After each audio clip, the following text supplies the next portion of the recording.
সুপ্রিয় দর্শক মন্ডলী, জানিয়ে দেব আমাদের হাতে থাকা সর্বশেষ আন্তর্জাতিক আপডেট বাংলা সংবাদ।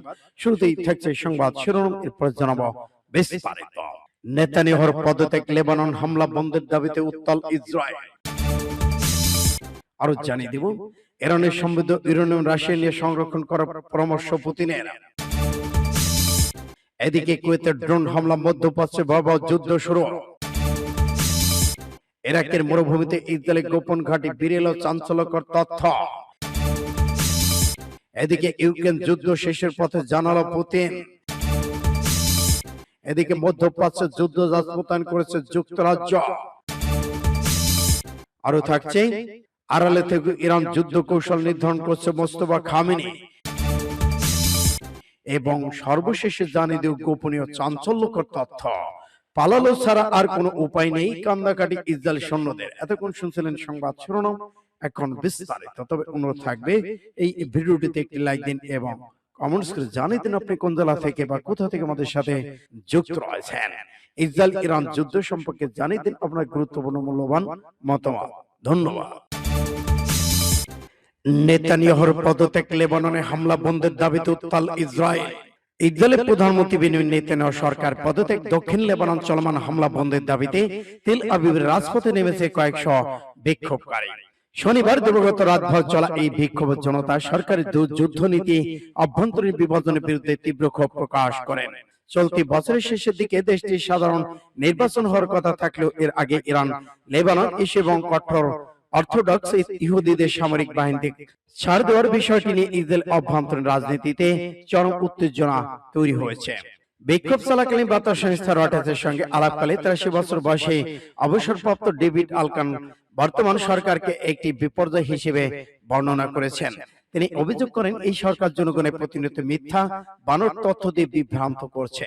আলকান আর উল্লেখ করেছেন, বহিরাগত শত্রু ইরানের চেয়েও তিনি ইসরায়েল অভ্যন্তরীণ বিভাজনকে দেশের জন্য বড় বিপদ হিসেবে দেখেছেন।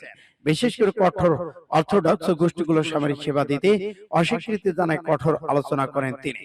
এছাড়াও প্রধানমন্ত্রী নেতানিয়াহুর ডাকনাম বিবির সঙ্গে কুখ্যাত কলম্বিয়ার ডগলগ পাবলো এসকোবার নাম জুড়ে দিয়ে তাকে বিবি এসকোবার বলে ব্যঙ্গাত্মক সমর্থন করতে দেখা গেছে।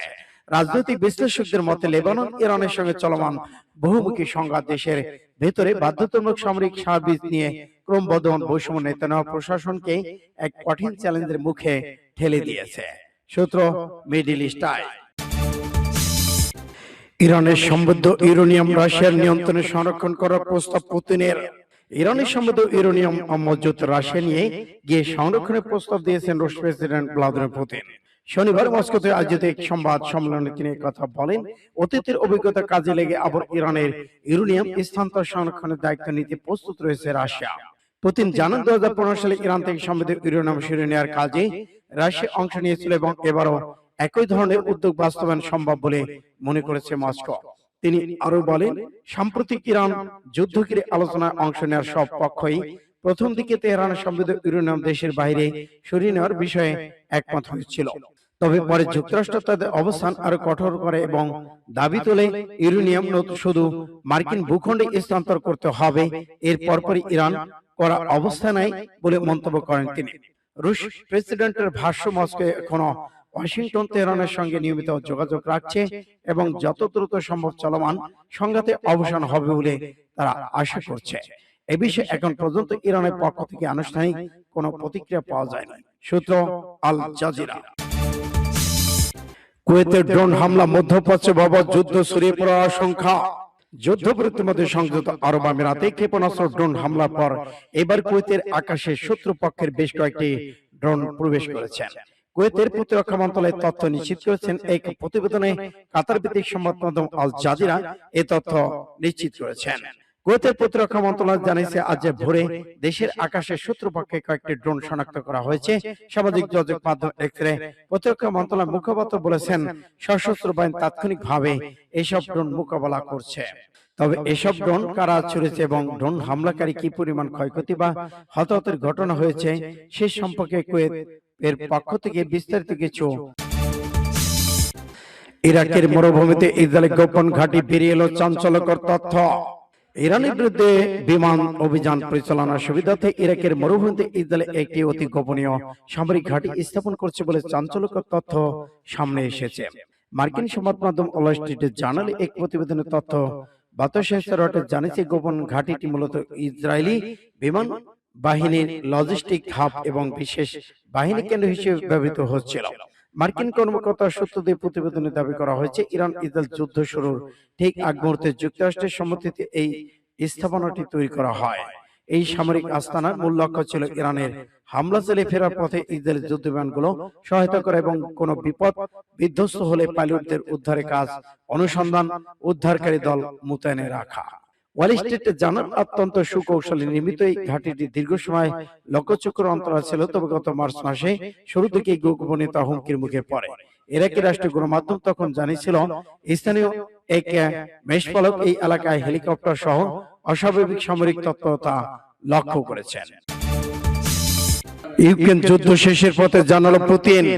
ইউক্রেনের সঙ্গে দীর্ঘদিনের যুদ্ধ শেষের দিকে এগোচ্ছে বলে ইঙ্গিত দিয়েছেন রাশিয়ার প্রেসিডেন্ট ভ্লাদিমির পুতিন। একই সঙ্গে একটি দীর্ঘমেয়াদী শান্তি চুক্তি হলে ইউক্রেনের প্রেসিডেন্ট ভ্লাদিমির জেলেনস্কির সঙ্গে তৃতীয় কোনো দেশ বৈঠকে বসার আগ্রহ প্রকাশ করেন তিনি।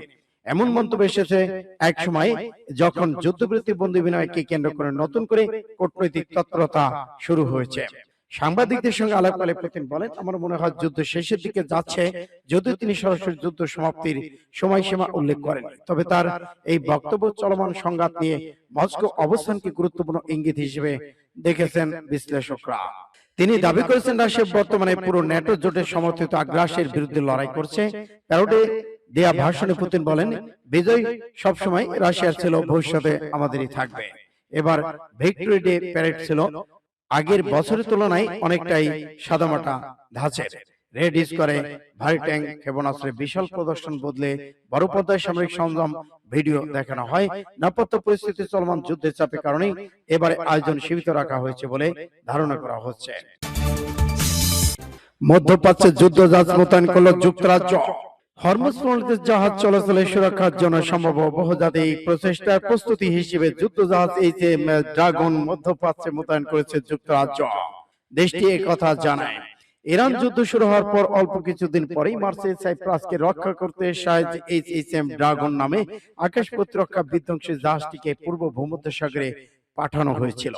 মধ্যপ্রাচ্য জাহাজটি স্থানান্তর এমন এক সময় ঘটল যখন ফ্রান্স ও দক্ষিণ লোহিত সাগরে নির্বাহী রণতরী মোতায়েন করেছে, কারণ উভয় দেশ এই বাণিজ্য পথে নিরাপত্তা পুনরুদ্ধারের লক্ষ্যে একটি প্রতিরক্ষামূলক পরিকল্পনা নিয়ে একসঙ্গে কাজ করেছেন। এদিকে যুক্তরাষ্ট্র ইরানের নিজেদের 10 সপ্তাহ যুদ্ধ থেকে সম্ভব উত্তরণের দিকে ধীরে ধীরে এগোচ্ছে।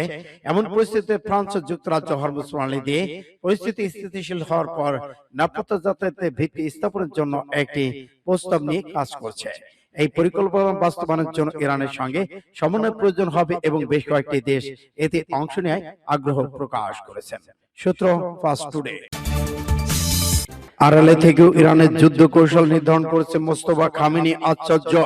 আহত হয়ে আড়ালে থেকেও ইরানের নতুন সর্বোচ্চ নেতা মোস্তফা খামেনি এখনো দেশটির যুদ্ধ কূটনৈতিক কৌশল নির্ধারণে ভূমিকা রাখছে বলে সন্দেহ প্রকাশ করেছে মার্কিন গোয়েন্দা সংস্থা। সাম্প্রতিক প্রকাশিত গোয়েন্দা রিপোর্টে মার্কিন ইসরায়েলি হামলা অব্যাহত হওয়ার পর থেকে মোস্তফা খামেনি জনসম্মুখে না আসার এবং তার বর্তমান অবস্থা নিয়ে অনিশ্চয়তা তৈরির কথা বলেছেন। মার্কিন সংবাদ মাধ্যম CNN এক প্রতিবেদনে বলা হয়েছে, ইরানের ভিতর এখন নেতৃত্ব কাঠামো কিছুটা বিভক্ত অবস্থায় রয়েছে। এমন পরিস্থিতিতে যুক্তরাষ্ট্রের সম্ভব আলোচনা যুদ্ধ পরবর্তী কৌশল নির্ধারণে মোস্তফা খামেনি গুরুত্বপূর্ণ ভূমিকা রাখছে বলে মার্কিন গোয়েন্দা তথ্যগুলো। ইসরায়েল যুক্তরাষ্ট্রের যৌথ হামলার শুরু থেকে এই হামলা তারা বাবা সাবেক সর্বোচ্চ নেতা আলী খামেনি এবং ইরানের কয়েকজন শীর্ষ সামরিক কর্মকর্তা নিহত হন। একই হামলায় মোস্তফা খামেনি গুরুতর আহত হন বলে তথ্যসূত্রে জানা গেছে। পালানো ছাড়া আমাদের আর কোনো উপায় নেই। লেবাননে ইসরায়েলের সৈন্যরা দক্ষিণ লেবানন মোতায়েন দখলকৃত সৈন্যরা স্বীকার করেছে হিজবুল্লাহ ড্রোন থেকে নিজেদের রক্ষা করার জন্য তারা মাছ ধরার জালের মতো সাধারণ পদ্ধতি অবলম্বন করছে। তারা আরো জানায়, এই কৌশলের মাধ্যমে তারা হিজবুল্লাহ ড্রোন বিস্ফোরণের প্রভাব কমানোর চেষ্টা করেছে। সৈন্যদের মধ্যে কয়েকজন যে কিনা ষষ্ঠবারের মতো লেবানন এসেছে, সে বলেছে ইসরায়েলিরা একটি প্রতিনিয়ত হুমকির মুখে রয়েছেন। আশ্রয় কেন্দ্রে পালিয়ে যাওয়া ছাড়া এই ড্রোনগুলো মোকাবেলা করা তাদের কোনো উপায় নেই। এই দখলদার সৈন্য আরো বলেছে, দিনে বেশ কয়েকবার হিজবুল্লাহ ড্রোন হামলার সাইরেন বাজে এবং হিজবুল্লাহ নতুন ড্রোনগুলো শব্দ প্রায় শোনা যায় না। এই ড্রোনগুলোর বিরুদ্ধে প্রযুক্তিগত সমাধান খুঁজে পাওয়া দাবি করা সত্ত্বেও কোনো উন্নত ব্যবস্থা বা কার্যকর প্রতিরোধ সরঞ্জাম নেই। যুদ্ধক্ষেত্র থেকে পালানো ছাড়া কোনো উপায় নেই বলে ইসরায়েলি সেনারা স্বীকারোক্তি দিয়েছেন। সূত্র ফাস্ট টুডে MRA।